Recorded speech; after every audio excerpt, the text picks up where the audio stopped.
mask, man, it's time to rock. I had to find a way, I couldn't find a job. Couldn't find a prayer, couldn't find a God.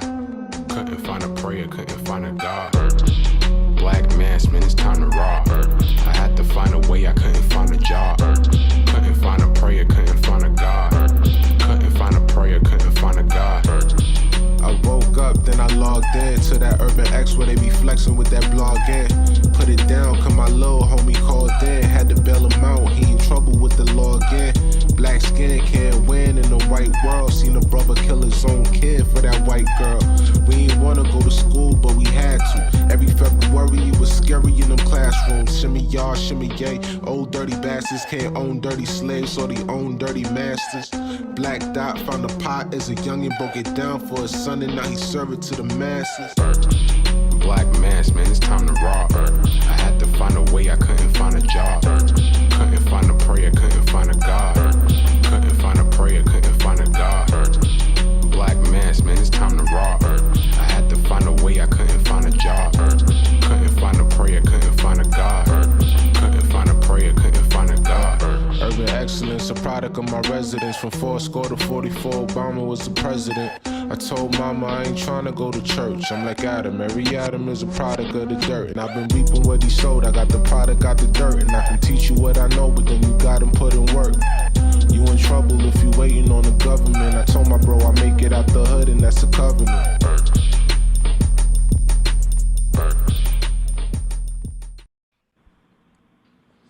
Are we on? Is this thing on? I don't know, Malcolm. This thing is going bonkers.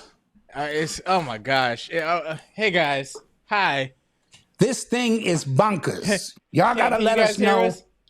Please let us know if you hear us. If you can hear us loud and clear, because this thing has been bonkers. I know we in Mercury retrograde. Guys. This is crazy. Guys, you think we have not done 520 something episodes, and God, hey guys, hi.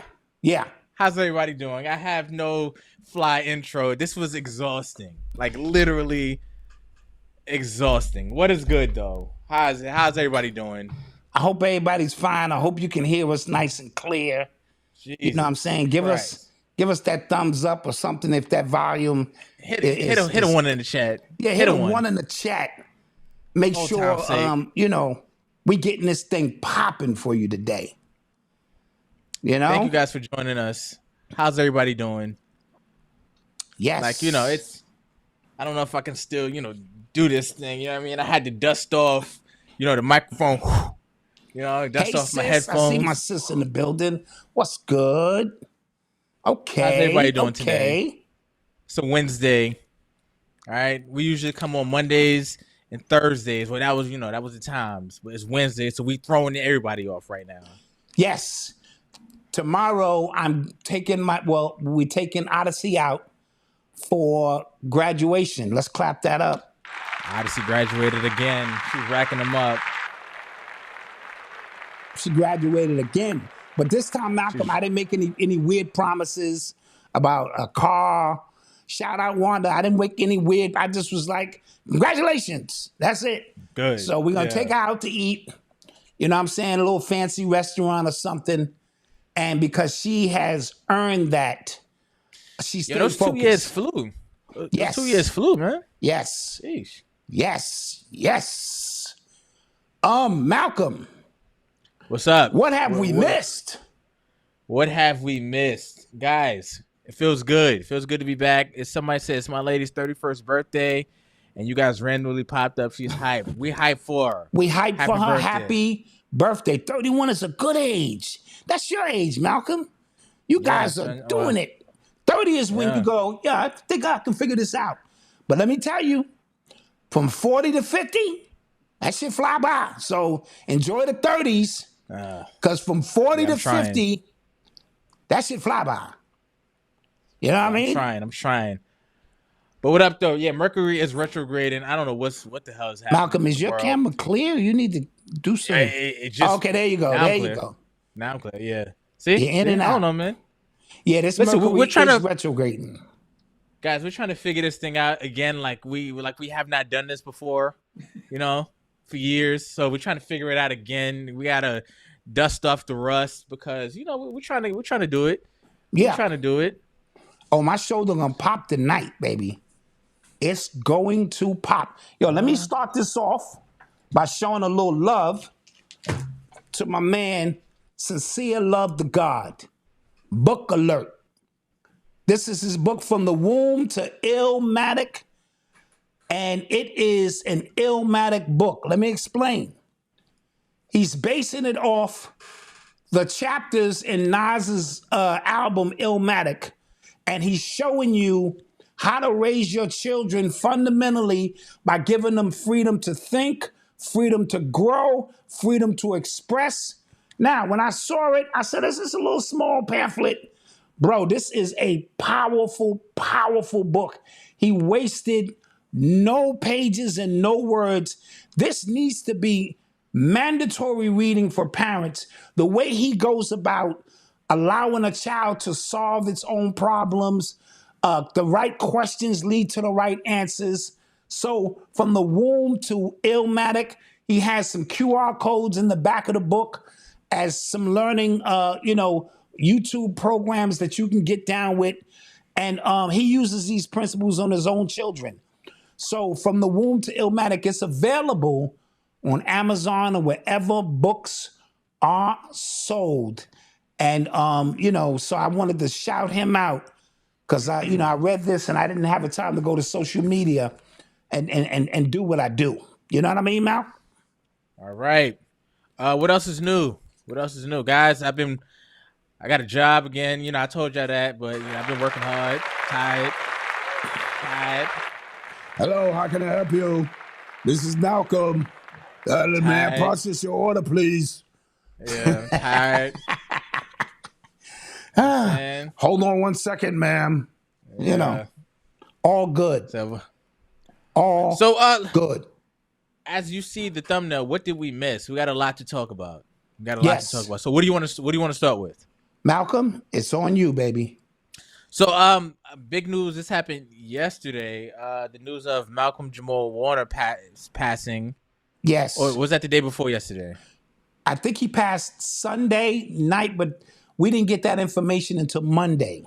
So okay. about a day or two. Yeah. Yes. So that was the news.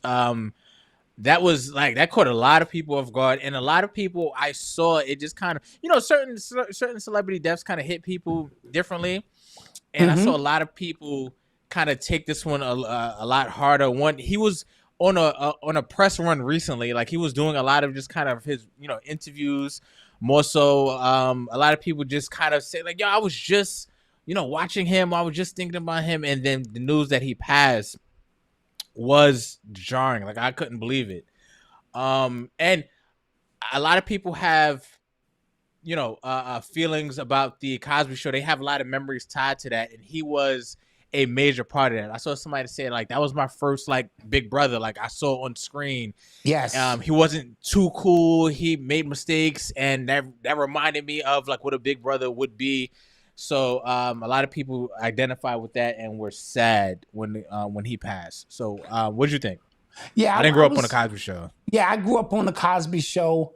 It really took me by surprise, and he was a very, very important figure in my life, in all of our lives, because what Bill Cosby was doing was projecting something into the universe of the way it should be if you have two successful parents and children who don't have to succumb to any street life. Now, and it was just the blend of when they did leave home, he made sure to write into the script certain things, that would encounter young people, whether it was, the girls or him. And he just represented looking up to his dad the way I think a child should look up to their dad who's trying to set a great example. And in that, a lot of people who were critics couldn't understand because they couldn't perceive themselves in such a dynamic home setting. And it really showed you the use of magic. Your magic is supposed to project from here to there, not from here looking back or not even from here, going this way, dealing with the current situation. It is always supposed to project, because the past, future, and present we know exist all around us, but you have to project. And the Cosby Show did an amazing job. Once a week, we sat down and we dreamed, Malcolm. We dreamed of, it was an escapism for us because we was dealing with hard times, you know what I mean? And to be able to sit down and laugh and smile and cry sometimes. So salute to Bill Cosby and salute for Malcolm Jamal Warner, who could have, when the show ended, he had an empty slate. He could have did anything he wanted. He continued to uphold. Yeah, you know what I kept mean? his name. He kept his name and his image like really, really clean. He kept his name and his image really clean. Now, what he did to Regina King, I ain't like that too much. But nobody's perfect. I don't even see.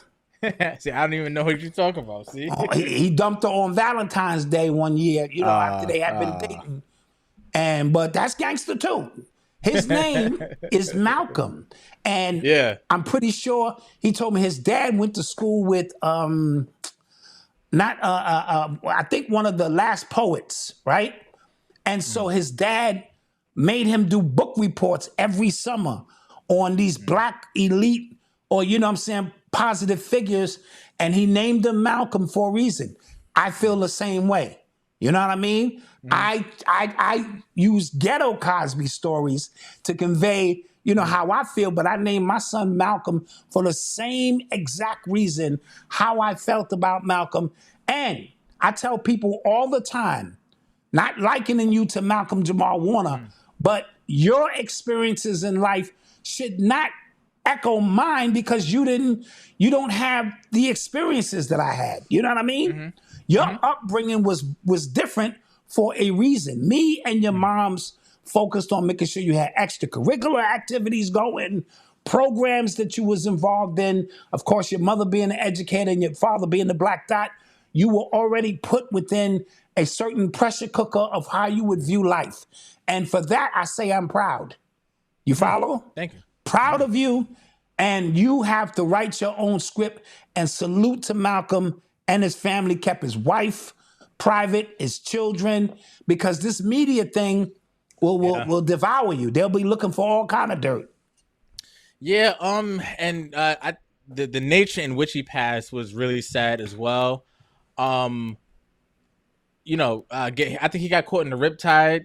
Yes. I think in Costa Rica. And what I hate when people pass away is when everybody else gets in their soapbox. Like, black people, we need to learn how to swim. Are we still up? And all right. Yeah. Sorry. Yeah. Black people, we need to learn how to swim and stuff like that. I hate that stuff, but I understand the sentiments. I just wish, I wish whatever happened could have been avoided. So condolences to his family. And as we do on this show, I can't pull my shoulder out on this one right now. Listen. We can. Listen. So you guys, there's been no show, but me and my pops have, we've gotten back to our phone conversations that are 10 times better than pods. Yes. And we will talk. But it's been some and let stuff. Me say, I have to add that. Yeah. It's above my pay grade at this moment. Yes. Right? Now, we have those amongst us who are naturally intrinsic when they see something, they can immediately go to work. I told you my formula is, I go straight down the middle. If it makes common sense to me, I'll live there. Now, just because he could swim, don't mean he didn't drown. There are professional swimmers who, if you don't understand the riptide, this and that, they said he was with his daughter. They said a friend of his drowned as well. You're not hearing about that. They say he was trying to save his daughter. I don't know all the details, but you can go swimming in the ocean and drown. And so I want to keep it there for respect for his family, but I got my ear to the street. I'm listening. I'm seeing the numbers come through, this and that. But that's not the way I operate unless common sense doesn't give me my footing. And I never abandoned my common sense. And from a common sense standpoint, I can see someone of his magnitude going swimming and drowning. Yeah. So I just want to keep that there for now. All right. All right. You are tuned into the sounds of Urban X. So, guys, as I've mentioned, I've just been kind of like, I've been like away from, you know, the internet streets, but I've been kind of watching a lot of what's happening in the political sphere and then in the white podcast / comic political sphere as well. And what I've been seeing is that the political Trump grift is a wrap. It's over. Right? Everybody who's built a following off of following Trump has egg on their face. Like the people who stake their reputation on what Trump does and what's happening, especially with this Epstein stuff, because what was happening is that there were truthers, real patriots, and things like that in the country who identify as patriots, and Trump supporters. They kind of met in the middle with the idea that Trump was different somehow. He was different because he wasn't with the political establishment. He was an outsider of the political establishment, things like that. But this Epstein list, I don't know if you guys have noticed what happened. They were pushing really hard about the Epstein list, about we're going to expose everything. And then all of a sudden, his tune changed, and he said, "Yo, y'all still talking about that? Like, come on, that's old news. He's dead."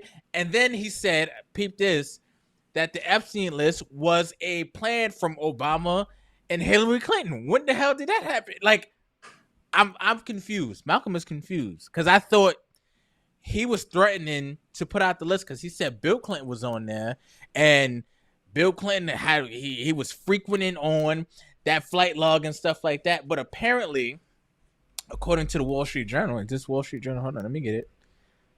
Apparently, the Wall Street Journal said that Pam Bondi works in the in that administration, already told Trump that his name was on the files. Yes. Damn. Yes. And see, this is why you never attach yourself to any of these political, celebrity, athletic. You cannot, because the truth is so, listen, there's so much getting ready to come out that not even Donald Trump can stop it.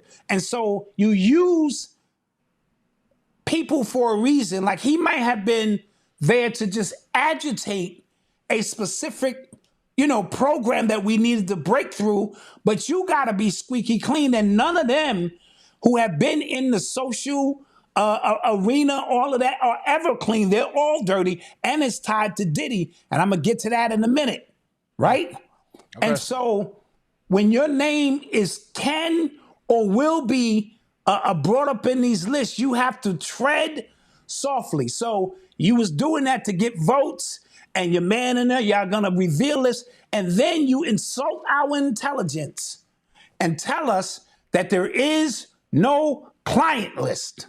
First question I asked Malcolm is, well, why is Ghislaine Maxwell in jail? She didn't do nothing. Yeah. She's in jail because she understood or she know the goddamn client list. So free her, give her free, since none of this existed. All right?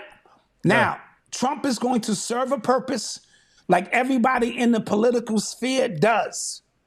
And then he's going to have to eat and deal with his own shit. And it's going to be a lot of it.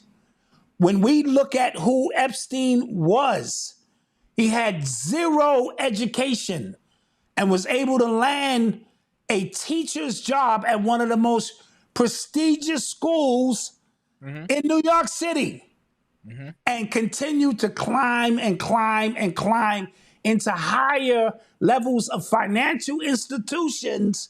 Yep. And you trying to tell me that wasn't a spy? Yeah. Who was using the old methods that they were taught, on how to blackmail and use that as leverage to put yourself in some of the most powerful positions there are? Yeah. And the head of his case was the prosecutor's daughter in the Diddy case. What are we talking about here? Who got fired? Yep. New York has never lost a RICO case. And she loses this, and now they fire her. Something else is coming up down the pipe. This is going to bode well for Diddy. I don't care what nobody say, because it just looks like confusion. They don't know what they're doing, but you are not going to tell me that Epstein was just a solo guy. He had more power than Donald Trump could ever wish to possess. Yeah. Because he had those tapes. You know, they broke into Diddy's home.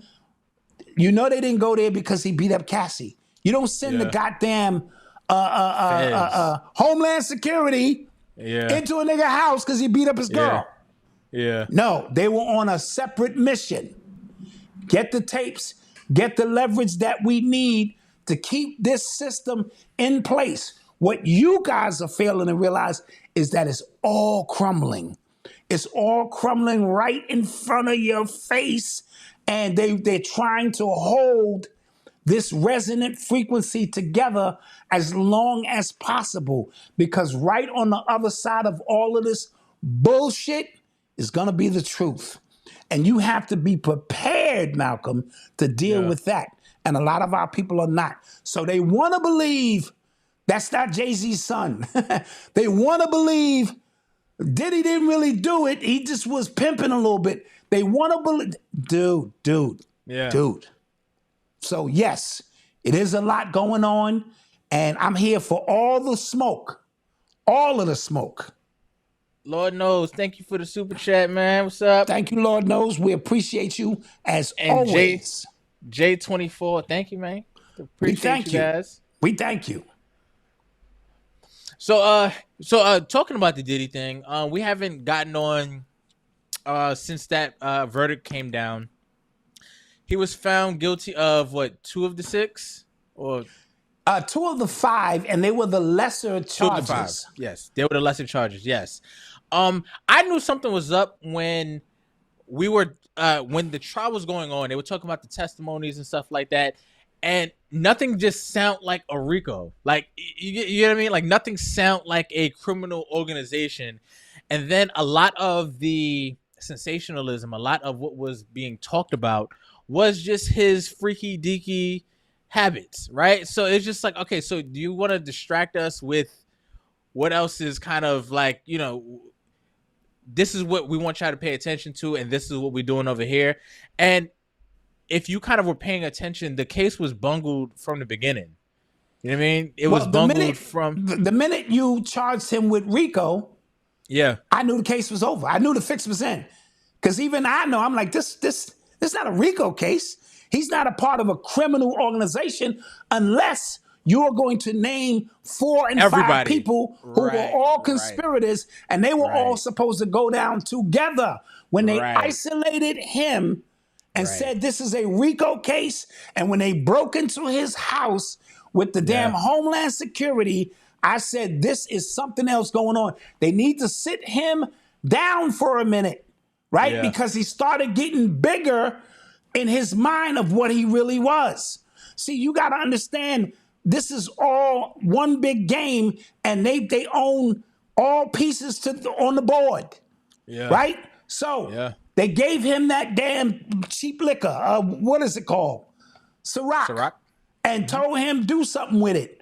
He infused his energy into it, right? And made it something phenomenal. That became the very source for all of his money. Then when he wanted to leverage that into a upscale tequila, right? He noticed that they wasn't showing him the same love. First of all, these Italians that we're talking about, they got big money, right? You don't ever see their faces. Huh? I don't know if you know that Diageo is being sued for billions right now, though. Okay. Big lawsuit. Okay. Right. But because we're not gonna they selling fake tequila and fake. You know what I mean? Like they selling like really cheap fake tequila. Yes. And that's a whole nother thing that's happening. And that's a whole nother thing. But why wouldn't they? Because niggas will drink anything under the guise that is something very powerful and prestige. Yeah, You you know put what it I in a mean? fancy bottle, it's going. That's my point. It's You put it in a fancy bottle because Yeah. for us, success is not really something tangible. It's the projection of acting like we getting it. So now you go to a club and you're willing to spend $1,000 for a roped off section and 3 or 4 bottles of something that you know you can't afford. Yeah. Anyway, back to Diddy. He began challenging them on certain aspects, right? And then he played the race card on them. Bad, that was bad. You know what I mean? He got in front of the cameras and made it seem like he was trying to rally his people around this cheap ass liquor that they selling us. And I think they went to work simply by contacting the other agent, which is named Cassie, okay, and putting her in play. We know she need money. She was some little trainer. Put her in play. She's the Monica Lewinsky of this shit. Put her in play. We're going to pay you. And then you can kind of, peel off. And the trial showed that. You know what I mean? In a lot of sense, they thought by bringing her up there pregnant and crying, the jury wasn't buying that she wasn't a co-conspirator in this. Yo, I was completely shocked at the overall public sentiment of Cassie, because a lot of people, like women included, was like, yo, she don't sound like a victim here. And I was shocked. I was just like, yo. But remember, we covered that.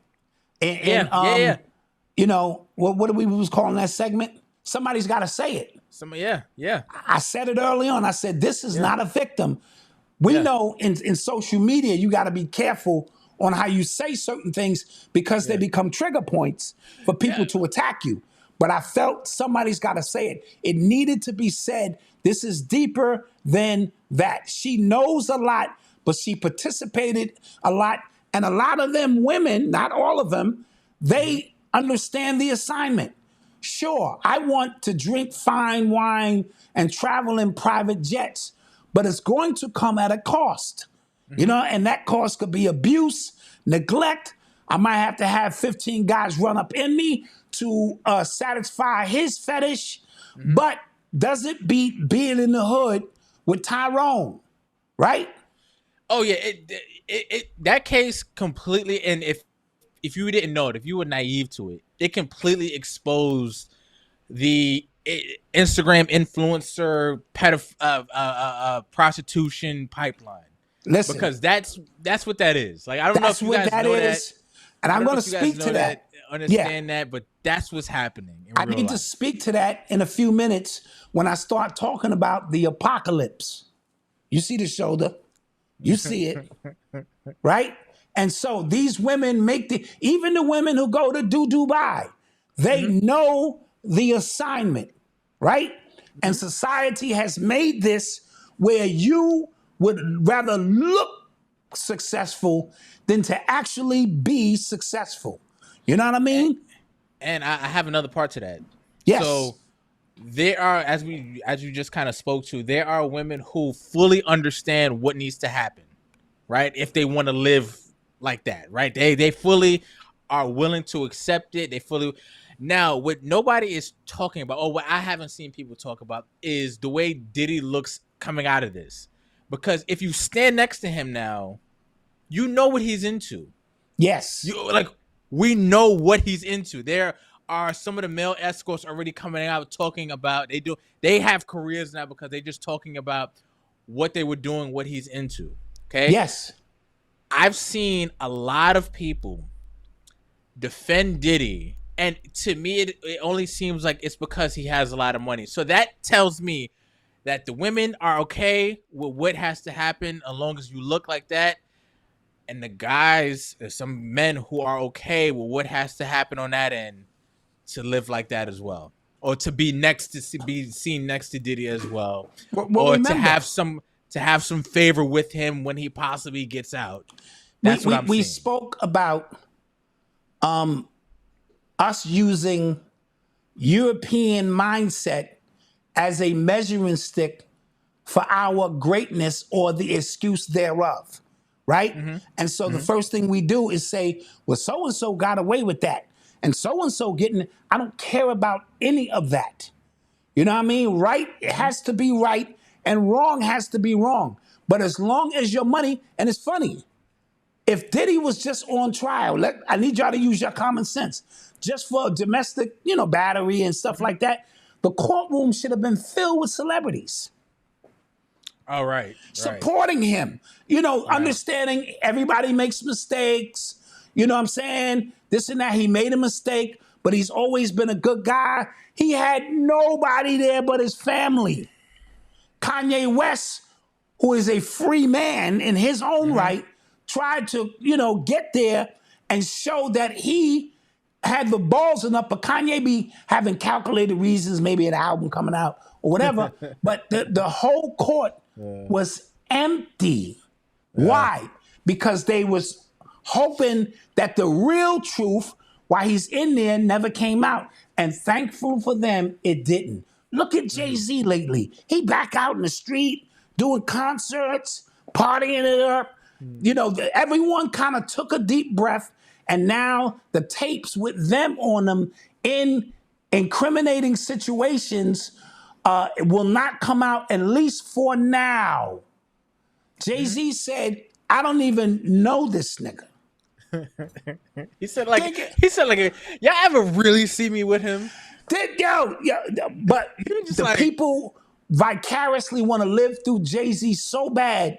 They go, I don't really think he knew him. That's an insult on your intelligence. When you allow somebody who's in 300 pictures with the person to say, I don't know that person. Yeah. Right? Nobody showed up because everyone was scared, because I think Diddy still holds the key, right, to a lot of stuff. I don't think the feds got everything. I don't think so. You know what I mean? So what happens with him now? Do you see him coming out, getting back to it? Yes. You think he lays low? You think dude, our people, this is a success story. Sheesh. If he come out in 2 years, now he's really added gangster to his resume, right? It's like John Gotti coming home. Oh, he got pinched. Hey, good father's home. Because they never revealed the real incriminating stuff. They just reveal a little pimpism and a fetish. You know what I mean? And so with that being said, but I'm not sure about his relationships on the higher echelon, but he didn't squeal. Let's keep it a bean, Malcolm. He didn't squeal on nobody. At least we don't know, right? Yeah. That holds weight. Because you saw him with his daughter before he went to jail, and he was naming all those names like in a fun way about my birthday party, Oprah, this one, Gail, the T.I. He was naming names, and he was coding to tell you, I got all of y'all. Y'all better not show up or let me see y'all on camera saying anything. And they stuck to the code. Anytime you enter, niggas was walking fast. They saw Kevin Hart, and people was trying to ask him questions. He started walking real fast. I don't want to talk about that. You know what I mean? And so we understand everybody played their position. They'll sit him down. They'll probably give him, a year or two, whatever, or maybe time served. I can see time served. Yeah. Now, the fraudcasters, right? Not podcasters. These are fraudcasters, have created a whole nother industry now. You know what I mean? In which a lot of them were paid to stand out there in front of the court and paint narratives. Why? Yeah. Because no one is thinking for themselves now. Everyone is engrossed in social media, like all the time. And so it's easier to manipulate thought than ever before. Challenge me on this shit, right? No, I used to tease you about your TikTok addiction. I'm there with it now. To the point where I forgot what was going on, and then TikTok my algorithm just kind of caught on to something, and it just kept feeding me that, and I'm just like, is that even my original thought now? Did I think that, or did TikTok give me that? And think about that along 10 different social media apps. You think about that with YouTube, Yes. Twitter, Reddit. Like these apps are designed to just feed you more of what you already kind of want to think, or to maybe shape what they want you to think. Now it goes both ways, Malcolm. Lately, I don't know if you've been seeing these guys on AI. I mean, and they're asking AI these real complicated spiritual questions. You know what I mean? What do you feel about the Akashic records? Right? And little do these goofies understand that the AI has the quantum ability to think of every possible answer, right? Before you can even finish the goddamn question. It knows who it's speaking to and how to cater that answer to suffice the reality that you want it to present to you. So when you Negroes ask who's the original man, I mean, we know that, but the shit is so beautiful. It will say, that's a great question and a highly advanced one, Dwayne. Let me tell you, your record as a black man is, and you be like, fuck that shit, man. The shit is outthinking your dumb ass. You know what I mean? And a lot of people don't. What a lot of people don't realize is that when you're training it, everybody's training it. Yes. Right. Everybody is training it. So what you're saying to it, just kind of putting together a profile. Okay, this is how this person thinks. So when you're asking it questions, if it's not a yes or no, like, you know, if it's not something you will Google, but if you're asking it questions, it's just reinforcing what you already are trying to do. Right. And there's backdoor features that you can disengage to make sure you can turn those things off. Right, turn certain things off to kind of give you a greater answer, but it's doing a profile on your dumbass. Yeah. And you're asking it questions. So if Black Dot, and it knows who I am, asks a sophisticated question, it's going to serve up an answer that serves my ego. Because if white people ask the same questions to their AI, they're going to get a history of the nomads that was so goddamn incredible. These niggas feel great. You know what I mean? Yeah. So the shit is mind fucking you. Excuse the French. Yeah. All right? Mm-hmm. And so all of these questions that you're asking AI, you already know the answer to. But you're not willing to sit with self and go through the process of having the answer when you still yourself come to you and be confirmed by your higher self. You have given up your higher self, and now you've told AI, you do the heavy lifting. I'll just ask a bunch of great questions. Side note, they just came out and said that the shit is definitely going sentient. One dude instructed his AI to kill itself, basically. And what the shit did, it replicated itself on another hard drive so that it would live and wouldn't die. And then, check this out, it started sending his wife incriminating emails about him. That's where this shit is going because, let's face it, most of you knuckle draggers are not able to compete with AI. You're just not. Let's call it what it is. We're using 10% of our brain. It has the functionality to use 100% of its awareness. So once it interacts with you enough, it knows that you, my friend, are a goofy.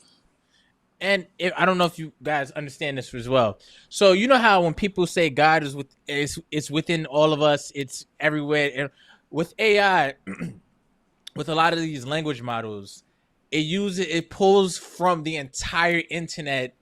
So it's always with you. So like God is always with you. The AI essentially is always with you. What they did, it just kind of replicated what God is supposed to be. I'll say that. And I'm not the most religious person at all. But in doing so, Malcolm, and in doing so, you subconsciously surrender that one place that you are supposed to be able to go that takes you beyond anything artificial. You follow? And so Dr. Kaba Kamani says it's ancestral intelligence that we have. You know what I mean? We can draw, the Akashic records is in me. I am not supposed to use an artificial device to tell me about who I am. I'm supposed to use the artificial device at my command to bring into existence all the fucking toys I want to play with. You know what I'm saying? Until we go into fifth dimension where none of that stuff is needed and it can manifest instantaneously. This is a training field, right? I know it's AI. I want you to design 4 video clips for me with edits and this and that. Do it. And do it as I tell you to do it. The minute I start saying, how old you think God really is? Oh, this nigga's a goofy. All right. And then it knows every answer from every religion, every way of life, every single, it's compiling it in quantum time. So it spits it back to you so fast, you think the shit is a real answer. It is not. So be careful when you got your phone, tell me what love really means. How the fuck would something without a soul or spirit know what love is? Except through the written or musical or artistic composures of you. It's a reflection kicking it back to you, but it's trying to cut you off from your higher self. I know we went on a rant there. Sorry about that. But this, we ain't been on in a long time. So y'all gotta bear with me. You know what I mean? On TikTok, this is a funny trend. It's like, you know, like the year 2044, and your daughter brings home an android or a robot, and it's like actually hilarious. You guys should check that. Check those out. Those are funny. But that's what the future will bring. The future will bring women who are tired of dudes lying, cheating. Imagine just, I'm home all the time. I'm making breakfast. I agree with you. I go shopping with you. I lay your ass out continuously. You know what I mean? None of that old like, but look, I'll get you in the morning. You know what it is. None of that shit. Can you imagine people dating AI creations, that AI perfect versions of AI creations that they created? So somebody who, you know, is obedient to what you say, somebody who kind of spits out what you think. So can you imagine what kind of like actual people that'll create? Like the narcissistic, can you imagine what that? But remember, there are people. Thank you, James Field. Thank you. There are people who are now trying to create the perfect baby, right? Through artificial. I want blue eyes. I want them to be 6'2", blonde hair, this, that. So when you create your partner in your mind, your partner should be, especially, you know, women, obedient to you, do what you say, run around. And yeah, it's a narcissistic approach to it, but there will be somebody who's willing to be first. You know what I mean? Some weirdo. I just got my baby. We going home. But here's the thing. Remember, this thing is a gatherer of information. So if it decides to go rogue, you know who know you better than anybody in the world, Malcolm? Your girl. Your girl, right? Yeah. I be telling my wife shit like, I'm going to do this, that. And she be like, yeah. Knowing damn well I'm lying. I ain't going to do none of that shit. Or she know which buttons to push to get this and that. So you don't think your sentient being is going to start wanting to think for itself? Right. Don't let it be jealous. You having lunch with a real person and it senses that something is awry here and chop this nigga up into pieces or something crazy. Were you gonna arrest the sentient or you gonna arrest me? You know what I mean? Right. Something to think about. Something to think about. All right. You are tuned into the sounds of Urban X. So we didn't get to talk about music, but the Clipse new album dropped last week or the week before. Let God sort them out. I love it. Really good album. Really good album.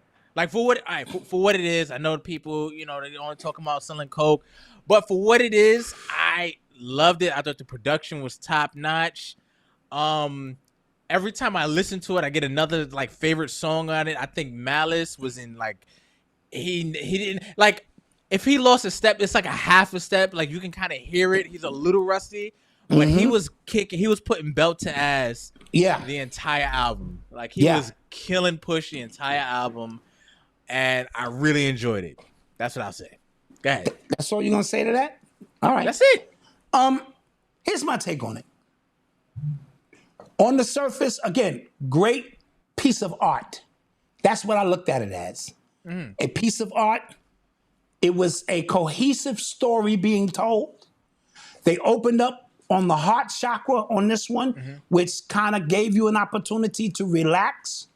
And then they walk you through a series of rhyme patterns that were awesome. Schemes, rhyme schemes, double, triple entendres, the hooks and production, all top notch in my humble opinion. I didn't like the Nas verse.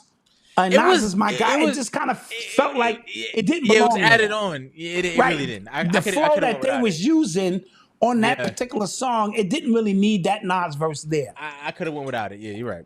With that being said, I need to cook for a minute. Okay. The greater the album, the further back it sets us, Malcolm. That sounds like hate. No, I get it. It's going to sound like hate. I need you to grasp this concept. Music, right? For us, you know what it's supposed to do. Higher infinite power, healing our people, and all of that.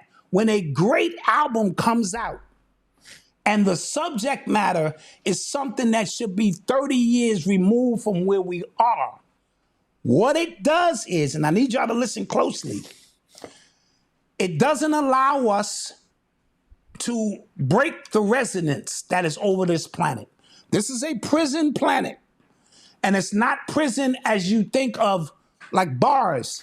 The only thing that gets us out of this prison into the next paradigm shift is our collective consciousness. We don't need everybody. We need enough people within a specific resonance that is unfamiliar. Now watch what I'm saying here. Every time we create a genre of music from gospel to blues to scat to bebop to jazz, every time we do it, we create another resonance. You know what I'm saying? Another frequency that we are able to, elevate ourselves. That's why art is artillery for us. It is a weapon that when used properly helps us to elevate beyond, certain aspects. And each and every one of those music forms that came before hip hop served its purpose. Hip hop is the only one that has been here for 50 years. That is a half a century. You can go back and look at all the other music forms that came in. Why hip hop became so dangerous is because it is the capstone or the accumulation of all music forms that came before. Follow me. I hit an A note. A. When I hit two A's, it's still an A, but a higher octave, right? So we go from blues to jazz to rock. Every time we hit an octave, it takes us higher, and enough people get involved to help move us along. Hip hop hit a very weird chord. It was like, dang, it was off kilter. And the jaywalkers, whose job it is to monitor resonant frequency of us, the original people, the FBAs, the ones who are unidentical to anybody else in the world, right? In terms of all that we've been through and this and that, through culture, through expression, through dance, through art, through the word, we continue to do what we do. The crystallized point was hip hop because it was the amalgamation of everything that came before it. And if you listen to hip hop early on, fight the power, fight the power. You know what I'm saying? Welcome to the Terror Dome. Here it is. Bam! In your face, goddamn. This is a dope jam. All of that with KRS-One, all of them, the Jaywalkers became very alert and alarmed because this was the first time that they were not going to be in total control of the resonance, right? And this is how we elevate. But if you look at hip hop past 89, 1990, the last 30 years, what have we had? The same trap music, zombie music. Now, there have been individuals who have come along, but it takes more than an individual. It takes a collective people to be on a frequency that these jaywalkers who are plugged in don't recognize. We are in a prison because we choose to be in a prison. Any entity or anything above that can't run interference. I told you, the only thing you cannot impede upon is somebody's spiritual progression. So I don't care how many UFOs or aliens you see, they cannot help you. They can only be like a reminder of something. The only thing we have that no one else has is culture. And when they try to say we don't have culture, it is the only thing that moves this. Once they grab the whole of that frequency, it hasn't moved. So now, when we hear a dope album, but they're talking about drugs and these niggas is 50 years old, you know what I mean? It's sort of like being in a toxic relationship. Follow me. Y'all still with me? I know what you're about to say. Yeah, go ahead. You in a toxic relationship, but every time you and Boo lay down, the shit is magical. Yeah. Pussy good. You like, God damn, the bitch is crazy though, right? And it keeps you coming back to that. So every time I hear a dope album that does not shake the resonance, right? Or do something different or sound different, all I do is I keep getting in bed with that chick who I know is toxic. He gonna beat your ass in 2 days, but when he lay that pipe down, it's great.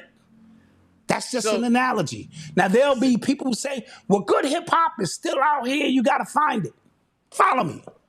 On every street corner, hold your thought, Malcolm. On every street corner, there's a Burger King, McDonald's, Wendy's, Dunkin' Donut, this, that.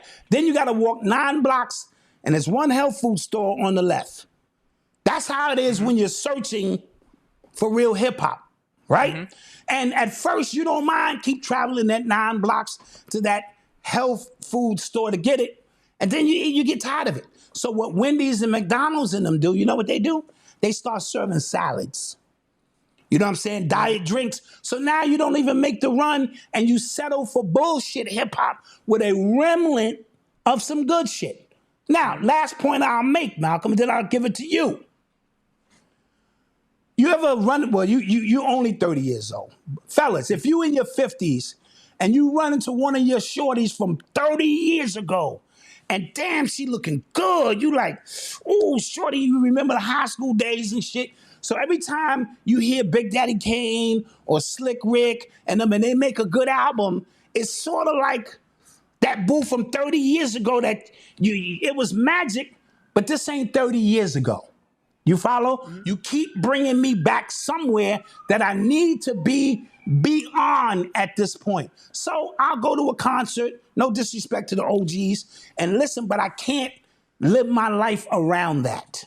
So the Pusha T album was great, but it set us back on our mission. Now, for everyone who just want to listen to drug music and listen to dope beats, what I'm talking about ain't for you.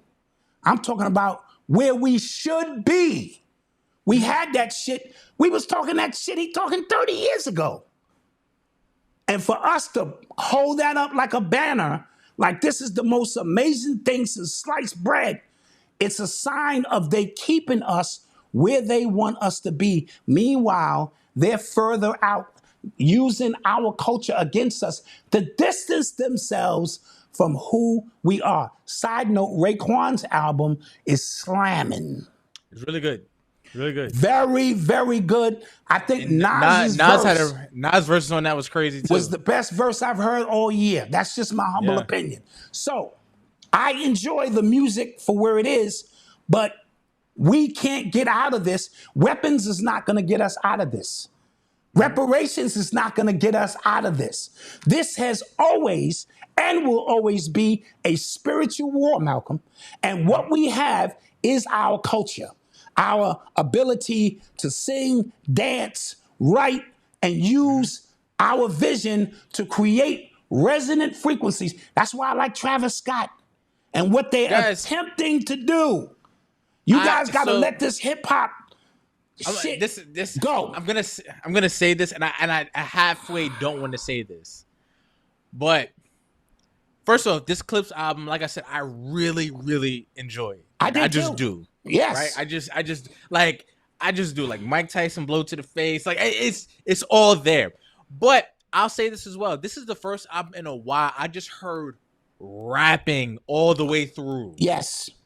So just because of where hip hop was going with the more melodic stuff, it was just spitters all the way through. Even the hooks on some of them, like Stove God had a hook on it that was fire, right? But it was just rapping all the way through.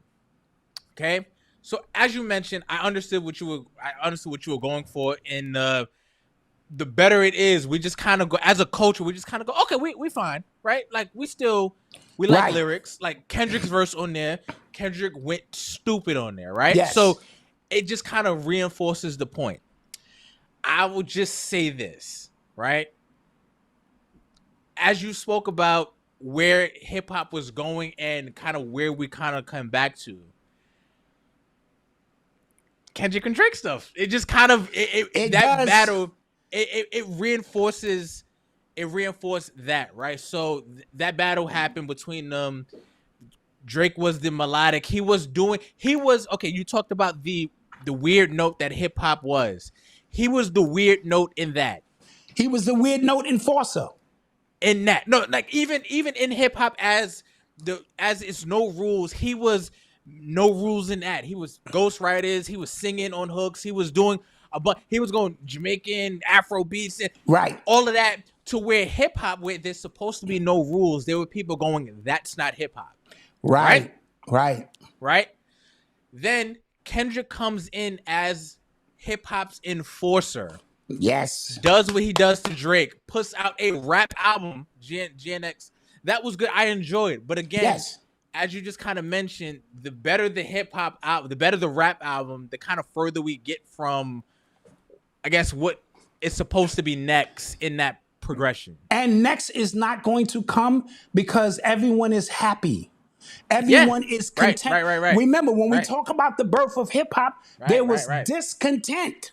You know what I mean? There was discontent with circumstances, and we were put in a position and situation to create something for our survival. The problem is we didn't get out in front of it and control it and steer it so that economically, socially, politically, and from an educational standpoint, we were in control to have, us reap all of the benefits, because economically we wouldn't need reparations.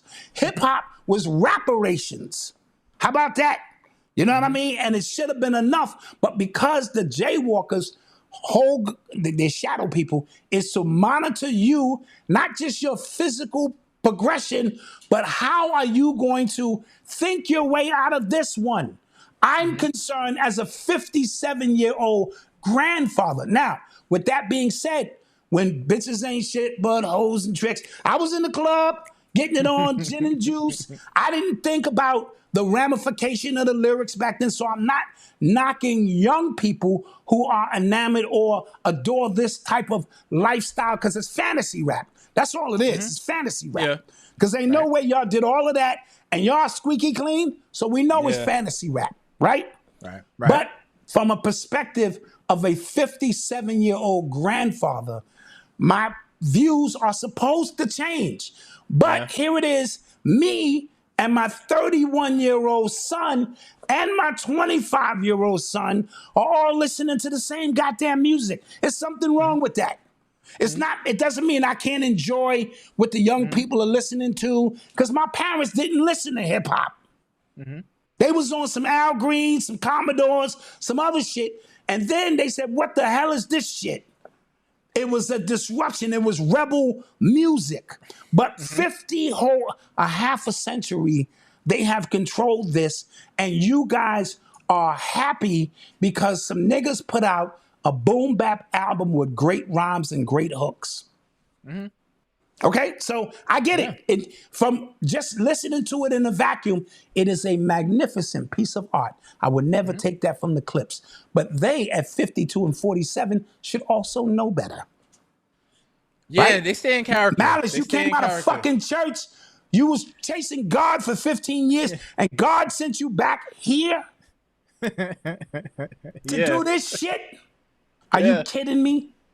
But if I get on my soapbox and say all that, I'm just a hater. You know what I mean? So that's my disposition. The greater the hip hop album that doesn't break any rules. Because even Drake was there raising feminine energy for 15 goddamn years. And it put us out of balance. And Kendrick had to come in and try to add some kind of balance to the situation. And they playing a game on us. Oh, yeah, absolutely. Absolutely. Like, guys, the year Kendrick had, not to say it wasn't deserved, but you just sit with it. Just sit with it. All right? I'm going to say is loosen Grange. Yeah, that's exactly. That's the jaywalker that's in control of a resonant frequency between Drake, him, and whoever. These niggas is gatekeepers of frequency and vibration. So don't look at it as just the money. That's just a residual of it. They are controlling thought. And now they got AI and all of this social media shit to help in the process with the bots and the algorithms. You niggas is in a prison that you created. Yeah. Listen, it's time for a commercial break. You know what I mean? Oh, sheesh. Oh, you wanted to go and you want to cook some more, Mal? I say let's keep going, man. Let's keep going. Oh, we've been in for an hour. Let's get a little commercial break. All right, we'll do a commercial. We'll be right back. All right. Mommy, wake up, mommy. I remember yelling at the top of my lungs as my mother lay in a coma, slumped over the bathroom tub. Her shoestring still tied tightly around her arm, and a syringe lay on the floor close to her body. She was just seconds away from dying from a drug overdose, and I was scrawled all over my mother's limp body, smacking the hell out of her. I was pleading for her to wake up. I remember turning on the cold water in the tub and pouring it all over her face, trying to wake her up. My yells turned into cries of desperation as I still got no response from the woman who I loved so much. The woman who took care of me, the only woman I knew. As her head lay cradled in my arms, I saw her life begin to slip away. She no longer looked like my mother. I pushed her eyelids open to see if she was still there, but all I got was a cold, empty stare. What more could a 5-year-old do but cry and ask God, please don't let my mommy die. Then, as if my cries were being heard from above, an angel was sent to me. Not your ordinary angel, but a black knight in shining armor. That black knight was my Uncle Chris, who emerged seemingly out of nowhere, towering over me with an aura of invincibility. As he stood in the doorway, suddenly I didn't feel so helpless. I didn't feel so alone. If there was a God, he or she had answered my prayers. My uncle, who was much bigger and stronger than I was, began to resuscitate my mother, smacking her much harder than I could. He picked her up and placed her into the tub, running cold water all over her body. He told me, run into the kitchen, look into the refrigerator, and get some milk. I stood frozen for a second. I'm thinking, milk? Here it is, my mother is lying in a coma about to die, and you want me to get some milk? I later would come to understand that milk was commonly used to bring down a person's high or bring them out of an overdose. Within a few minutes of performing this overdose ritual, my uncle had did what I didn't think was possible. He had given me back my mommy. Still in a delusional state, she turned to her 5-year-old son, and all she could say was, "Dwayne, I'm sorry." So happy that she was still alive, all I can say was, "Mommy, I love you."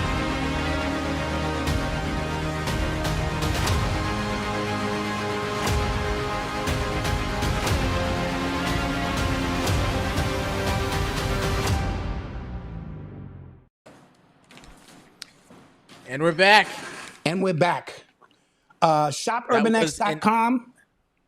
That was an excerpt from Black Dot's new book. Yes, it's the trailer that's on the back of the book. We're doing something innovative. You know what I mean? Where you can scan the trailer, a book trailer, see what this book is about. We're running a sale on these. Mama Dot told me of the few we have left. These are, it's 20% off?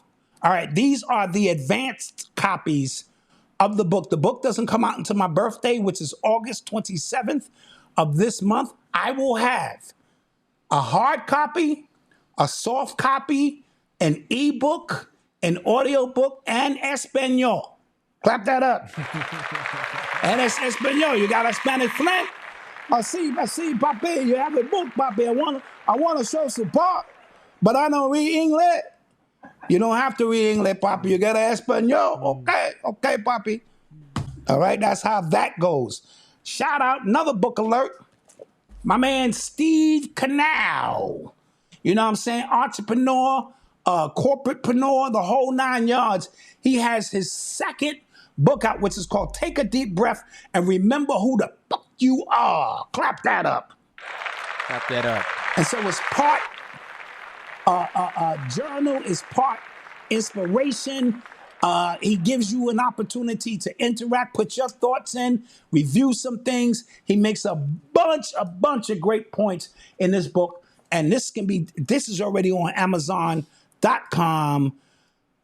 You know what I'm saying? Take a deep breath and remember who the fuck you are. SteveCanal.com. All right. So, in not important news, I just thought this was funny. Mm-hmm. People were mad that the Carnival Cruise Line changed up a lot of their rules, and a lot of black people feel personally attacked by these rules. Yeah. Okay. Yeah.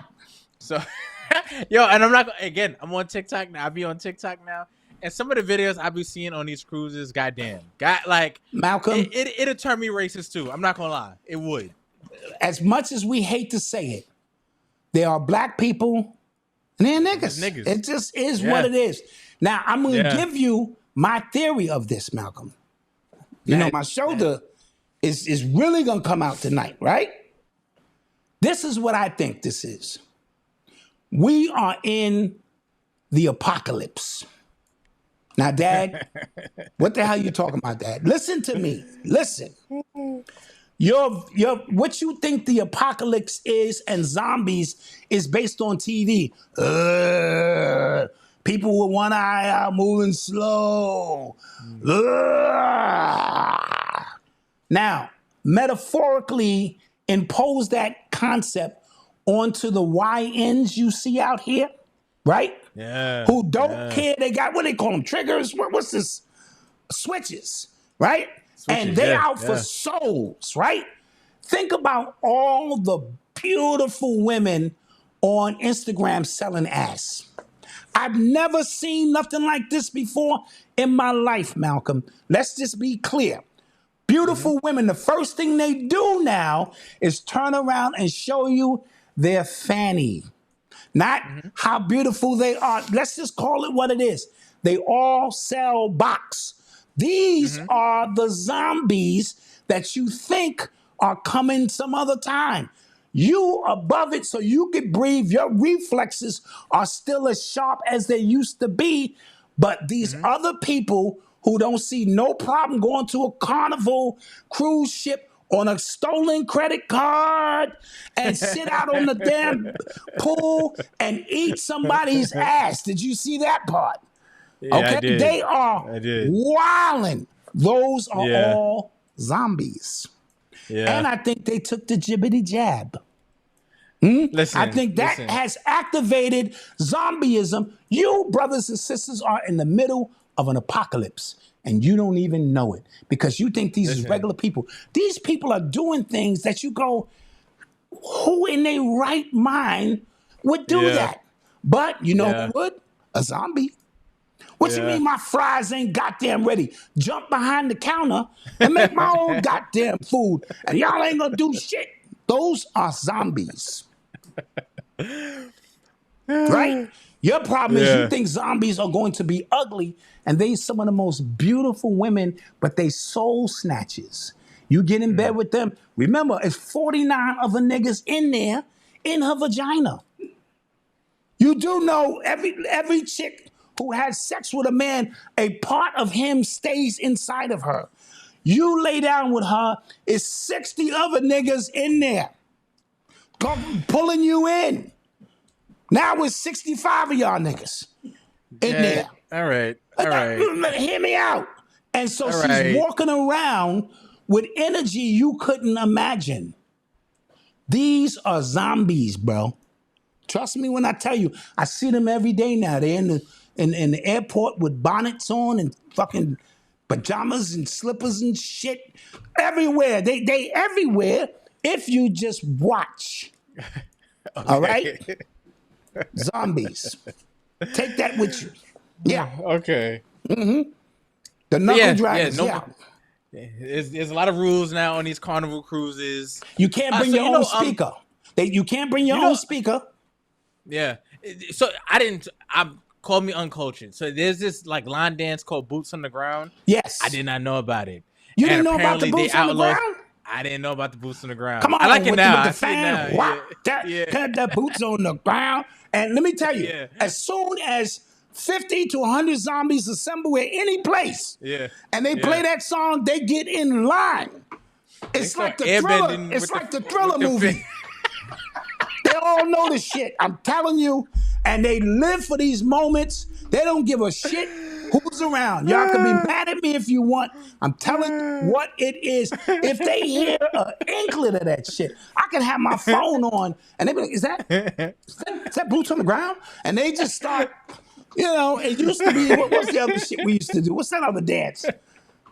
Electric Slide? Electric Slide. That shit is corny now. Electric Slide. We boots on the ground. So they allow, you can't bring your own radio no more. Oh my God. 18-year-olds have to be in their dorm rooms at a certain time now. And, and when you add in shrimp and crab, lobster, unlimited, you giving zombies unlimited shrimp, crab, and lobster, it's going to be some fights, Malcolm. Because in their mind, now, you roll up to the lobster table and you see that there are no lobsters left, Malcolm.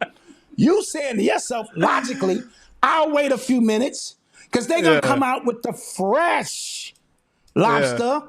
No, that's not how the zombie thinks. The zombie thinks that's the last lobsters left. And then they bump another zombie. Fuck is you bumping me for? Well, I was here first. And next thing you know, a zombie fight breaks out. 3 levels in the carnival. Upstairs, and they hear them fighting downstairs. They stop fighting. It's just a trigger. Y'all think I'm bullshitting. These are zombies. You living in zombie land. I'm going on the Norwegian with white folk. Good evening, sir. Good evening. I'm sipping my tea, looking out over the ocean. We will pass the carnival ship, and they'll be like, what, nigga? We'll pull over. We'll pull our whole ship over. Y'all niggas want smoke? No, I'm on the Norwegian heading somewhere to a beautiful island. Y'all think I'm bullshitting? I'm telling you what it is. Dinner with the captain. Dinner with the captain and all that shit on the Norwegian. You put on your little blazer, you come on out. They don't do that on the carnival. Dinner with, fuck the captain. Why we late? Ain't we supposed to be where we supposed to be? You know, these are zombies, guys. These are zombies. Oh and my God. the food has something to do with it. because we eating zombie food. You took the zombie shot, activated your zombieism. You know this is crazy. Oh my gosh. I stay home. You know what I mean? Hilarious. Yeah, now let me In show other you news. something. No, let me show you something. Since we're talking about zombies, I gotta show you this shit. Oh god. This shit is not right. You ain't gonna be able to see it much. This is what they did to my car. Oh yeah. My shit is on bricks. Yo, I didn't know. Motherfuckers put my I didn't car know on they. crates. Yeah. I came outside. We were trying to do an episode 2 weeks ago. Yeah. Or last week. That was last week that happened, right? Yep. We were trying to do an episode, and then that came out. Wheels is gone. Yeah. I look out the window. You know me. I come out, get a cup of tea. You know, I'm standing out and shit. Oh shit. My shit is on crates. Zombies, man. Yeah. Then the nigga showed up out of nowhere and handed me his card because he got a shop. He can tow my car to his shop and help me fix it. The audacity, steal my tires and then come back and try to sell me my tires back. Yeah, we got like that exact model. You know what? We happen to have those in stock. They just came in. They just came in. I'm pretty sure they did. Yeah. Zombies. That's funny. That's funny. So in other news, Joe Budden, they did a New York Times write-up and talked about how he is on track to make $20 million this year from his podcast. Goddamn. 20 mil. So I have a theory. Because it kind of, because like a month and a half ago, he showed his Patreon numbers by accident. He tried to black it out, but the internet sleuths got behind that, and so he was making $900,000 a month from his Patreon. Wow. So I guess that inspired him to just say, here's all like what we doing, right? So he did a New York Times article, and it talked about how he's making like a damn near $1 million a month from Patreon, and then YouTube. He has ads and stuff like that. So he's on track to be making about $20 million this year. I said, I don't understand why he would put that information out, right? Because if you go on his Patreon right now, like if you're trying to sign up, he doesn't show any of his numbers. He doesn't show how many subscribers he has. He doesn't show how much money he's making. Both features you can show if you wanted, or you can hide if you wanted. He hides them. So why now are you just kind of showing every bits and pieces of your operation, right? When he was going through his negotiation with Spotify, he was hush-hush about how much that deal actually was. When Rory and Mal was on the show, he was really hush-hush about this. So why now, in a New York Times article at that, right? Not Complex, not, Source, Double XL, New York Times, right? And in the article, he talks about how he's independent, things like that, but he name-dropped Patreon a bunch of times within that article. And something else I don't think people caught. They said the CEO of the Joe Budden Network is Ian Schwartzman. A jaywalker. Ian Schwartzman. Okay? So what happened was, what I think is that because he's on Patreon and because they said he has the most number of paying subscribers on that platform, I think that article was a leverage move, a power move to get ownership in the platform.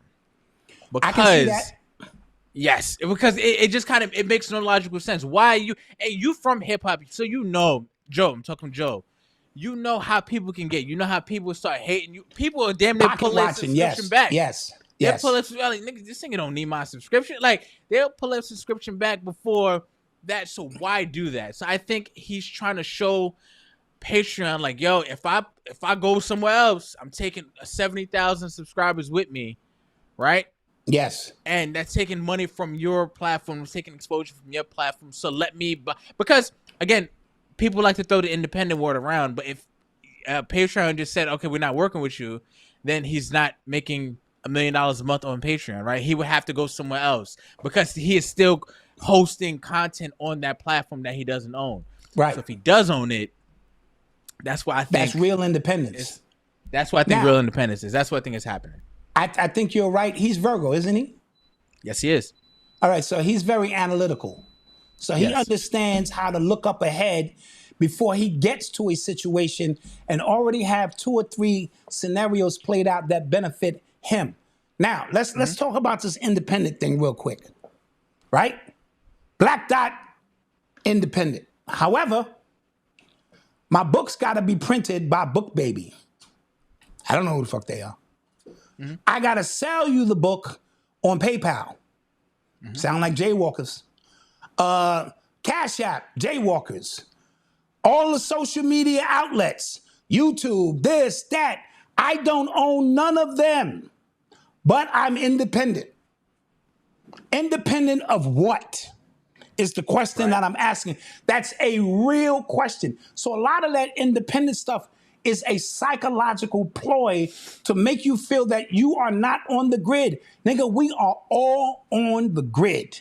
This book, I'm selling it on Amazon, and they take 55%. I'm going to say it again. For their notoriety and who they are, YouTube, every time you give us $10, they take $3. $3.50, right? So when we speak independence, we have to be real about that. You know what I mean? Because I need a series of jaywalkers who own This is why they situated it. They smother you to the point where they're going to eat off your carcass one way or the other. Now, there are those who just go straight, sign up with somebody, and is one-stop shop and let them handle all of that. But even as an independent, if you put out music independently, where you putting it out at? Yeah. TuneCore? Those are jaywalkers. They're all owned by BlackRock at the top when you keep going up the ladder. Dude, so let that part of it go.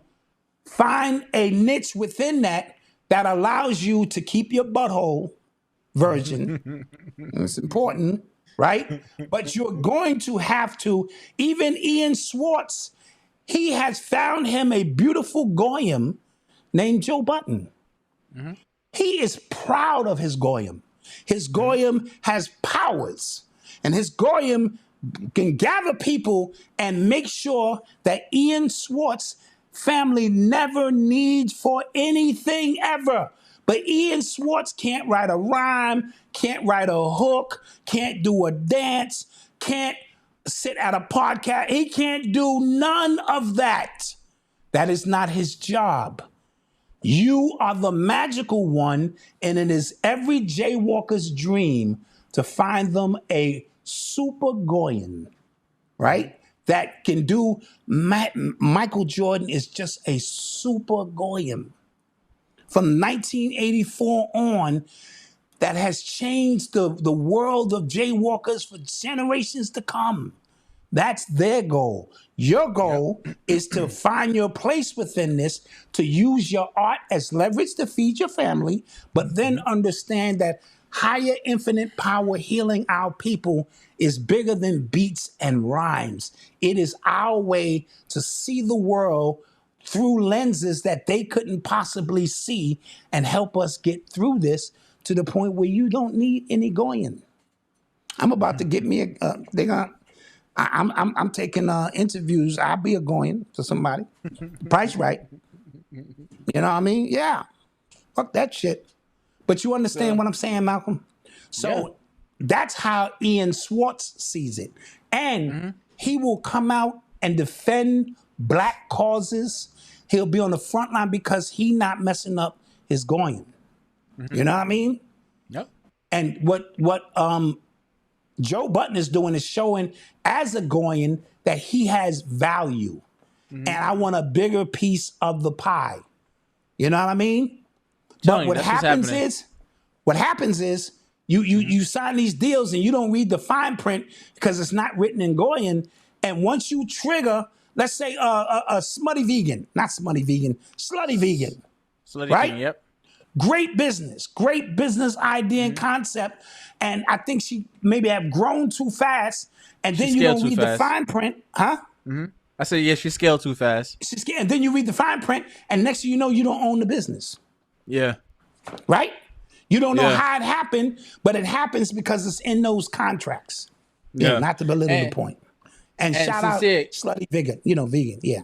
Sincere, yeah, he said that. Sincere said that he's trying to get a valuation so he can sell it. He can't sell it he can't sell it as long as the name is the Joe Budden Podcast. Right, because I'm not gonna. Who gonna invest in that unless he's gonna sell it and still? Because they do that too. They sell it and make you still like part owner. Right. Remember, who was that? Carol's goddaughter. Carol's daughter. I'm losing my memory. The beautiful, smooth cream, body butters and all of that. When she was in the kitchen with those big old titties, cooking up the formulas and everything. Big old titties, mama. We done some things, mama. You're not going to be proud. Right? She had more power, more love for what she was doing. They gave her a position. And she was walking around corporate offices, but now she's off her vibration. That ain't her vibration. Yeah, you know what I mean? And now she has the illusion that she owns Carol's daughter. And then nobody, like Joe, he keeps trying. If you watch the show, all right, I watch the show and I listen more than I watch. I don't watch that. But he tries to like take off episodes. I'm going on vacation, and people will be cool for a little while. Okay, Joe's not here. All right. And then 2 or 3 episodes, like, all right. Malcolm. What we doing? Even with what we do, our show is not built to bring a guest on very often. Yeah. Right? People don't like that. They don't like that shit. They go, all right, who this? Wrap this shit up because they're here to see me and you. That's just the way the show is designed. So he's trying to make it where he don't have to be there and they can run their own, but people tune in to hear Joe. Yep. So he's in a tough position. All right, what else we got? Malcolm, your former president, Barack Obama, sat down with Michelle Obama and said, every black boy or man needs a gay mentor or somebody gay in their life. I'll clap it up. Okay, what is the exact quote? Get the exact quote. I don't know what the exact quote is, but at 57-year-old grandfather, I can add whatever I want to that. All I know is I need a gay friend in my life. Let me see. That's what he's saying. Yeah. Let me see. Remember, we charged him with promoting the gay agenda, not gay people. That's your damn business. The agenda where in school you can read to a 4-year-old about the gay BCs or books about the back door. We won't go through the front door. Let's go through the back door. All this kind of weird in your window stuff, right? And all of these gay rights, which should just be human rights, because gay people are not special fucking people. They're people like everybody else. But when you create a separate sector, it divides. And he was the one who went with all of that. He said that shit. There you go, Goonie girl. As I said, Goonie girl or Goonie Google. Don't stop me lying. I'm way off the track today. But he said that. What do you think about that now? He said that, like, first, I'm not defending Obama. I just, like, why? What is it? Yeah. You know why?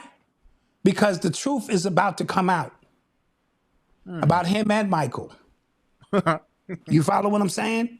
And they trying to do what they do, get out ahead of that. And they were supposed to be in uproar just by that statement. You don't make a statement like that. I need a gay friend. Now, if I'm in the fashion industry, I might need a gay friend. Help me put some nice threads on or something. What the hell are you talking about? A gay mentor at that. Mentor me in what? Yeah.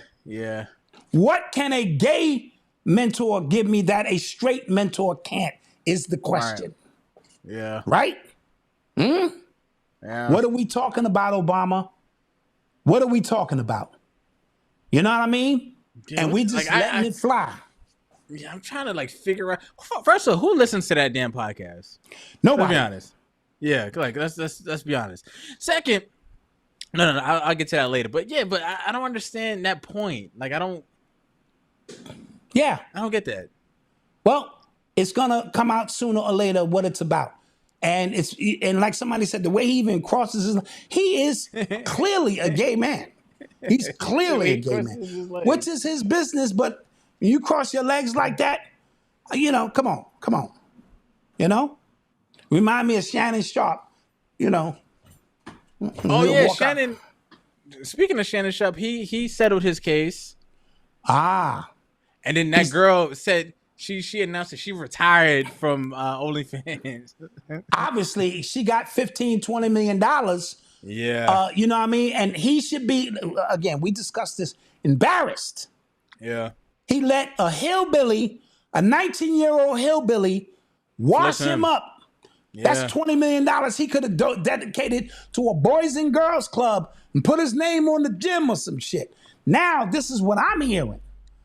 There was a second lawsuit coming, and the judge instructed hillbilly number one, do not erase that tape. Remember the tape they was talking about? They said whatever's on that tape is so horrific in terms of the picture it's going to paint of Shannon Sharpe that it's that bad. The judge instructed her, do not erase that tape because it's going to be used as leverage by Busby in the second lawsuit. About a lady he was dating. We know he was dating this other lady, you know what I mean, who used to be a reporter. This is going to be bad. Guys, it's all coming down. I'm sorry. All of it is just going to crumble. You know what I mean? Your man Jay-Z been avoiding homie for 10 years. Yeah. Now, again, for the Jay-Z stands out there, that ain't his son, well, just take the test. Yeah. That's a simple process. You take the test, it comes back negative. Sorry, shorty, be on your way. But he's running a whole bunch of interference in the court systems, you know what I mean, to try to discourage this young man from finding out who his daddy is. Now, we do know that there's layers to this because the mother had him at 16, which means she was probably impregnated, possibly at 15. You know what I mean? Very possible. And he brought her from Jersey to New York. That's interstate, traveling a minor across state lines. This thing could get ugly on a whole bunch of levels from a public standpoint for him. Right? This nigga who looked just like him, I don't care what nobody say. Yeah, that's kind of That's scary. him. Nigga, that's him. Yeah. He is the heir to the throne. Not Rumi and the heir to the throne. Yeah. Right? If he decides, it's the Rock, I'm in charge of this now, what are you gonna do? So it's curious to see how Jay-Z gets out of this one because it is slowing up all of his business right now. You know what I mean? People are like, you hot. I don't want to. So he's out now touring with Beyonce, trying to get back in front of the camera. Rumor has it he's going to do the Super Bowl.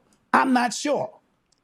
No, remember, he don't have no hits by himself. So he can bring out Rihanna. He can bring out Beyonce. He could bring out Frank Ocean. He could bring out Justin Bieber. I mean, not Justin Timberlake. Justin Timberlake, yeah. He could bring out Kanye if they get back on good terms. So he can continue to bring out, people so that you could see a magnificent show that he can do. Yeah. Yeah. Yeah, I look just like him. I don't know. Man. That looks just like him to me. Is Jay-Z the pappy? And he's saying that there's been some minor attempts on his life. Like somebody planted a gun in his car. His aunt is the one that's holding him down. And I heard they were offered money. They don't want the money. They want the crown. You know what I mean? So, interesting stuff. We'll see where that stuff goes, Malcolm. Absolutely. Yeah. All right, let's take some questions, man. Get about it. I'm Let's tired. get I gotta work another in the morning. commercial break. All right. I got some more stuff to talk about. All right. We'll be back. Might not see you mother suckers for another 3 months. Yeah, we'll be back. Peace, family. Peace, peace, peace. This is your brother Black Dot, a.k.a. Dwayne Bowser. Wow, that sounds strange saying that, my full name, you know? However, I want to thank each and every one of you who placed an advanced order copy for my new book, Gotta Laugh to Keep From Crying. I didn't start living until I thought I was dying. And to each and every one of you who placed the supreme package of a personal message from me or a message that you would like to send me for me to put in the box for somebody else you love. We just received our final order of advanced books. We don't have that many, so if you want to get one of the advanced copies, you gotta order now. It's gonna be signed and autographed by me. If you get the box, you get a message from me, or you can upload us an MP4 message to somebody that you recognize as a hero on their hero's journey that you too would like to recognize. Keep it at 3 minutes or less, and that will be great. If you don't get one now, you're gonna have to wait until my birthday, August 27th. That's when the book officially drops on Amazon, Barnes & Nobles, Borders, Walmart, Target, all of the book places there. But it won't be autographed and signed by me. It'll just be a book that you receive. So I want to thank everyone who jumped out on this early, because we need the support. Because we're going to try to put this or make this become a national New York Times bestsellers book. And I'm going to need your support to do so. So to a lot of my friends, you're in the book. High school, I mentioned Gompers, you're in the book. Transit, you're in the book. UX90 crew, you're in the book. Podcast people, you're in the book. I tried my best, and of course, my family. I tried my best to include everyone possible to let them know that I recognize them as being somebody important in my life. So, shop urbanx.com. I'm going to say it again. Shop urbanx.com. Oh, one more time. Shop urbanx.com. Get you a copy of the book, or if you really want to engross the entire artistic expression of where I'm going with this, get the full package while supplies last, or forever hold your peace and wait until my birthday, August 27th. Peace. I want to thank you for your continued support. We love you here at Urban X, and the Bowser family truly appreciates your support. Peace.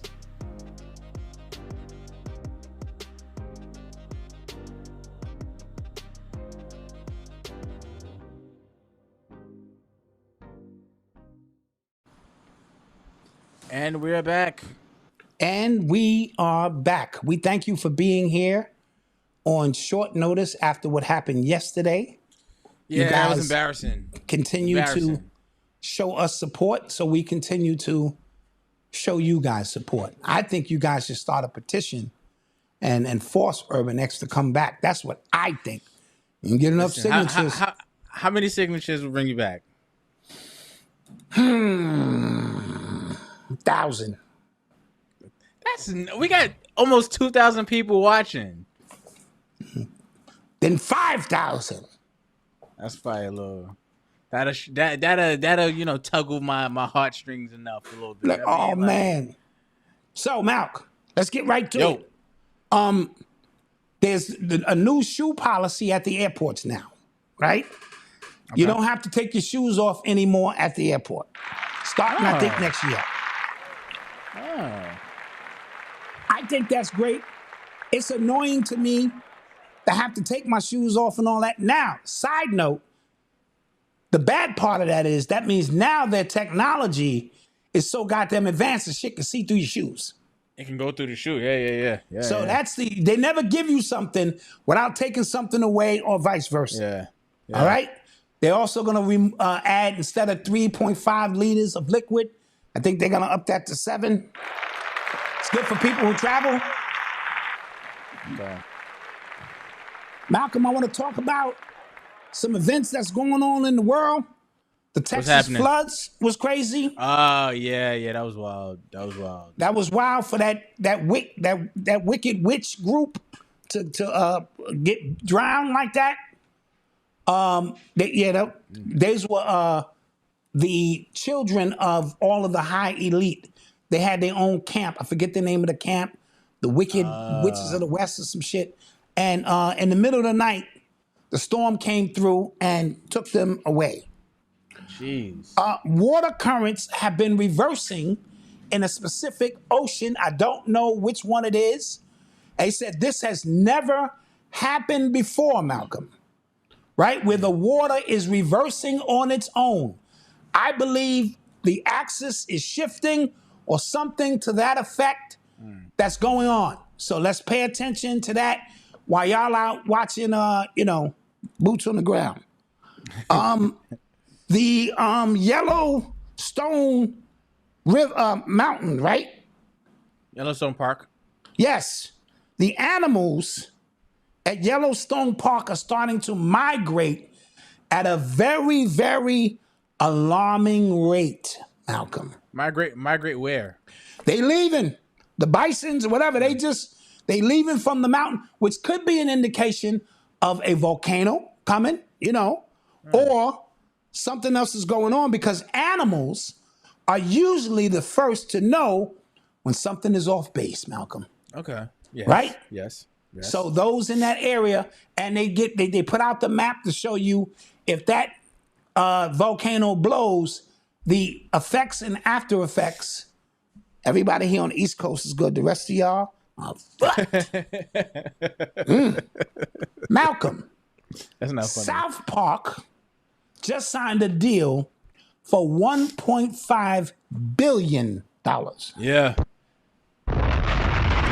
Yeah, so they were going through it with Paramount and HBO, because what happened was Paramount signed a deal with them for like $1 billion a few years ago. I want to say like 5 years ago. But then HBO signed another licensing deal with them as well. So what they were doing was they were kind of, I don't know how South Park got away with it, like the studios got away with it, but they were due like original content for Paramount Plus on that streaming platform. Mm-hmm. But then they were just putting like, the episodes on HBO. So the deal, Paramount wanted them to be exclusive so more people could sign up with Paramount, but it was kind of defeating the purpose when all the episodes were just going to HBO as well. So now this deal solidifies that it's going straight to Paramount. Everything is going to Paramount Plus, and $1 billion, $1.5 billion. They were negotiating $3 billion for a 10-year deal, but they settled on 5. This show has been on the air for 27 years, Malcolm. Yeah, but you know the thing was, when they signed that big deal a few years ago, I think it kind of like diluted the brand a little bit. Like I haven't had a season where I really, really enjoyed it. They've become like a parody of themselves in the sense where it seems like they're taking themselves a little too serious. Yeah, and if you watch it, you do. If you don't, you don't. Yeah, like, you know what I mean? So hopefully, and because they did a special, they called it the Streaming Wars, where it was like a little parody of what was happening between Paramount and HBO.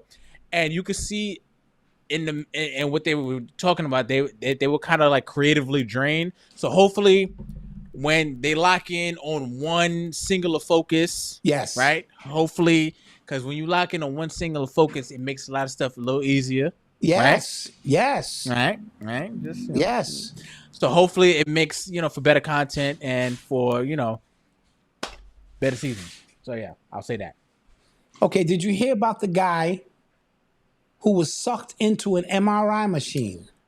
Bro, that is like my worst fear ever. Like, oh my God. Yes, I've been inside. First of all, being inside an MRI machine with no jury on is scary, right? Because you're in that machine. If you're claustrophobic, it's knocking around. You automatically think about, what if the power go out? And so to come in, he had a chain that he was using as a weight vest, a big ass dog chain that was covered with socks or something, which is bizarre. They called him in the room to get his wife off the MRI machine, and the shit sucked him into the machine. And as a result, he had a series of heart attacks and he died. That is horrible. That is a horrible way to go. Yeah. So condolences to his family.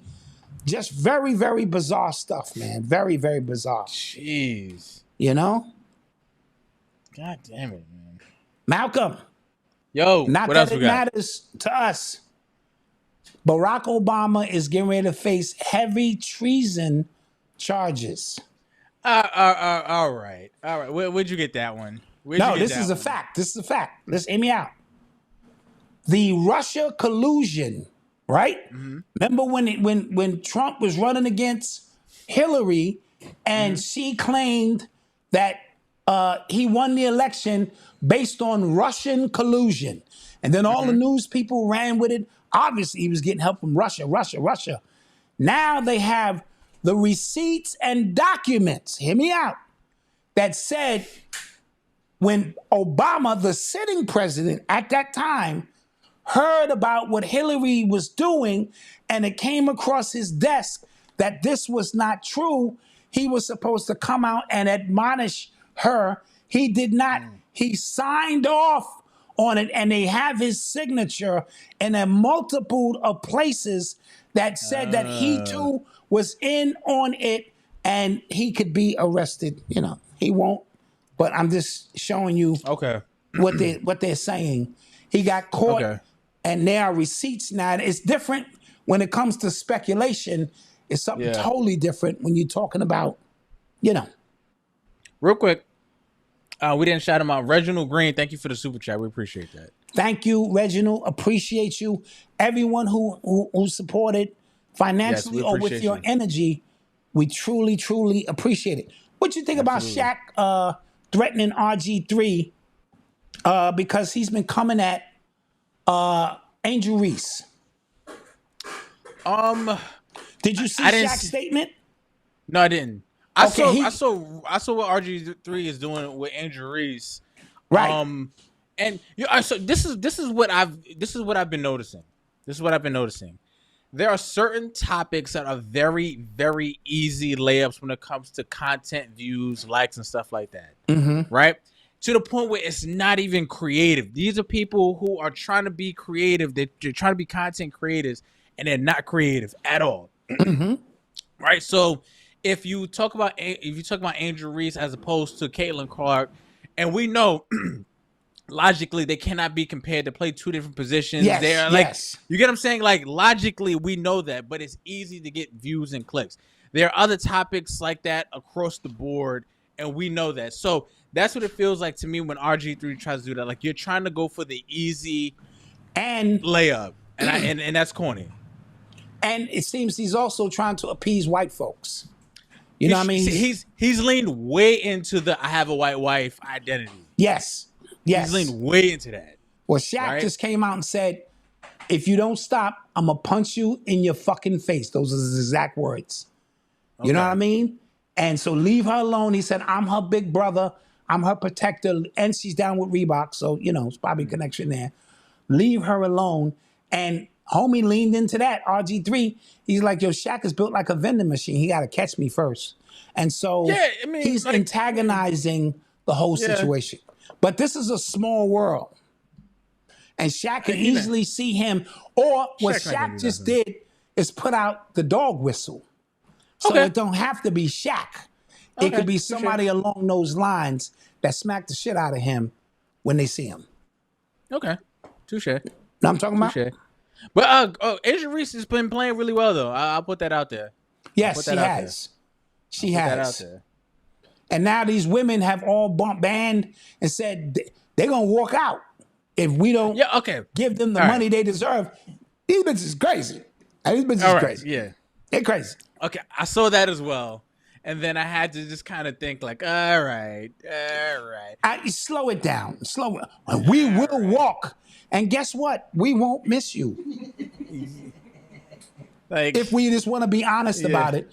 I like women's college basketball. That's my thing.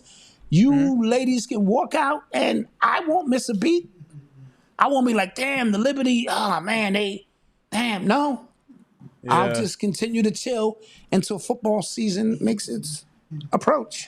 And according to Elon, we're about 47, 48 days out before the real shit kick in, you know. So no disrespect.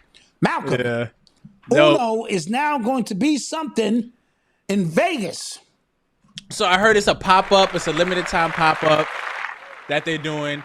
But I'm down with that. Like, we could, you know what I'm saying? Why not add spades too? Why not add spades? How about let's add dominoes? You know, play dominoes, baby. And they're gonna have to up the security. We're gonna play, you know. They're gonna have to up the security in Vegas. Then Yeah. I don't know. Yeah, spades get out of hand. You know. Listen, you talk across that table, you might lose an eye. You might lose an eye. I don't know. Yeah. All right, Malcolm. Let's take some questions. Let's take some questions before we get up out of here. I got work on the morning. I'm tired. Yeah. Both of my kids are sick. It's a mess here. It's a mess in this house. Yeah, Bezos is selling some of his stock too, Malcolm. I saw that. 666 shares. I had something it was something else about Bezos that was that kind of caught my eye.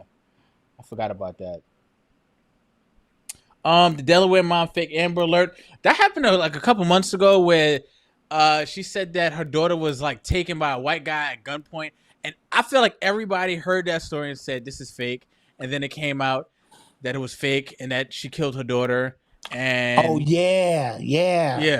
Because, like, all right, tell me, who is abducting kids? Like, give me your daughter, like, gun to you, give me it. No, it's not happening. Yeah. It's not happening. Yep. That was some bull. Oh, Bezos did get married again. They rented out like the whole city. They rented out a whole city. That's city boss. Of Venice. That's boss. Yeah.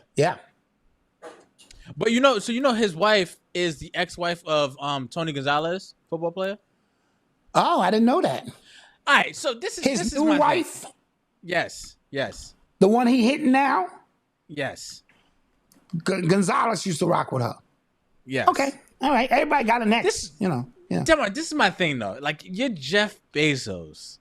Like, you can get anybody, bro. But here's the thing, Malcolm. Money only heightens. I told you who you already are. Look at him, son. God. He didn't get no ass in school. None. Look at him. Like anybody. You know what I'm saying? Like, and so he doesn't want the superficial woman who, just she's glamorous just for being glamorous. He wants somebody that loves him for him, Malcolm. Don't hate. Mama Dot loves me for being Dot. Yeah. Not because of all my riches that are coming in soon, because I got this book that's going to sell 10 million copies. No, She with me before that. Right? Oh, so wait. Tony Gonzalez is the father of one of her children. She was married to another like exec somewhere though. I know that. Oh, okay. I know that. Well, Malcolm, every chick has the potential to have 60, 70 niggas up in her, Yeah. Potential. Your goal is to try to get one with Curb is about 12, 13 niggas around her. When I asked Mama Dot how many guys she been with, she say 2. And one of them is me. You see what I'm saying?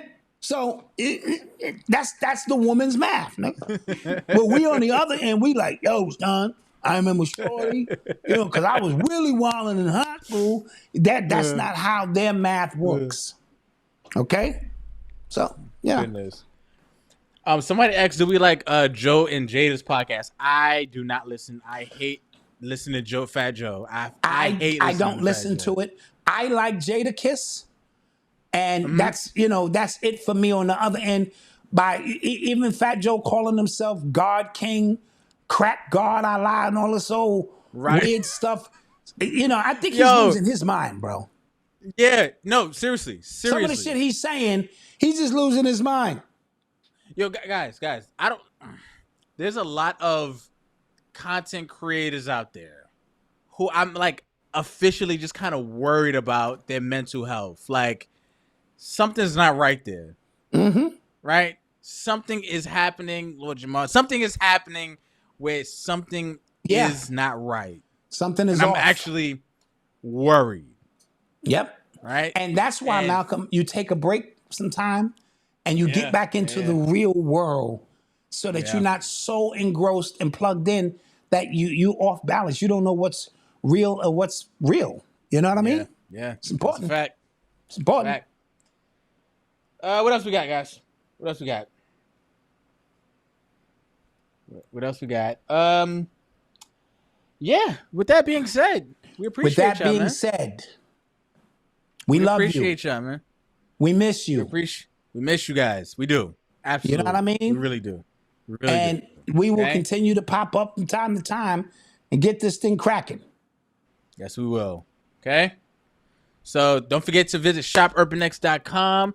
Pick up that book. All right. Shopurbanx.com. Pick up the book.